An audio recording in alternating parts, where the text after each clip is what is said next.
ছোট্ট বন্ধুরা, আমি তোমাদের জন্যে ছোট একটি ড্রয়িং নিয়ে এসেছি।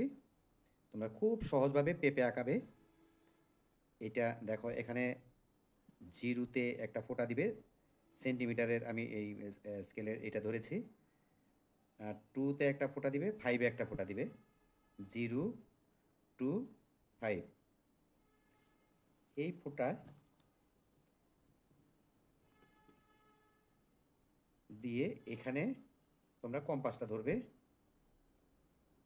0 থেকে 2তে তোমরা এই কম্পাসটা ধরে একটা বৃত্ত করবে প্রথম। এরপরে নিচে ধরে, 5-এ ধরে 2-এর মধ্যে তোমরা কম্পাসটা ধরে আরেকটা বৃত্ত করবে। দেখো কত সহজভাবে তোমাদের পেঁপেটা ড্রয়িং হয়ে গিয়েছে। এটা তোমরা কি করবে, এইটা এখানে লাগিয়ে দিবে, এটা এখানে লাগিয়ে দিবে। এটা তোমরা চাঁদা ধরেও এই সার্কেলটা করতে পারো। এরপরে নিচে একটু পেঁপের নিচের অংশটা দিয়ে দাও, উপরে একটা বোটা দিয়ে দাও, এইটা। এখন মাঝখানে এই দাগগুলো লিখে মুছে দিবে। বাস, তোমাদের দেখো খুব সহজভাবে পেঁপে ড্রয়িংটা হয়ে গিয়েছে।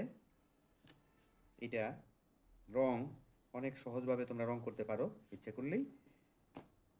শুধু মাঝখানে একটু হলুদ দিয়ে নিবে,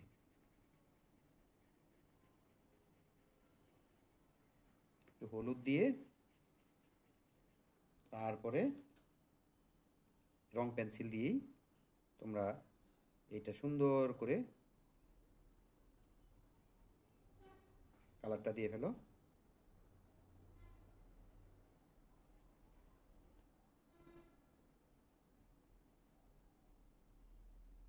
দেখো, রং করার সময় সবসময় এইভাবে রং করবে, কখনো এইভাবে দেওয়া যাবে না, খেয়াল করবে। বর্ডারটা সুন্দর করে দিয়ে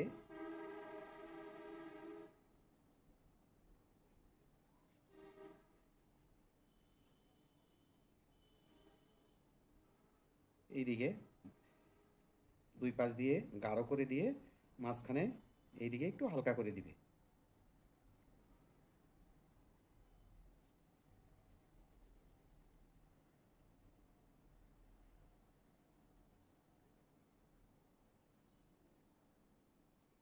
দেখো, বোটাটাও দুই পাশ দিয়ে গাঢ় করে, এরপরে হলুদটা দিয়ে একটু উপরের অংশটা একটু হলুদ দিয়ে দাও। আর এখানে এইভাবে দেওয়ার পরে রংটা হলুদ দিয়ে আরও বেশি করে এইটা ঘষে দাও। ঘষলে পেঁপের কালারটা চলে আসবে। রংটা যত বেশি গাঢ় করবে তত উজ্জ্বল হবে।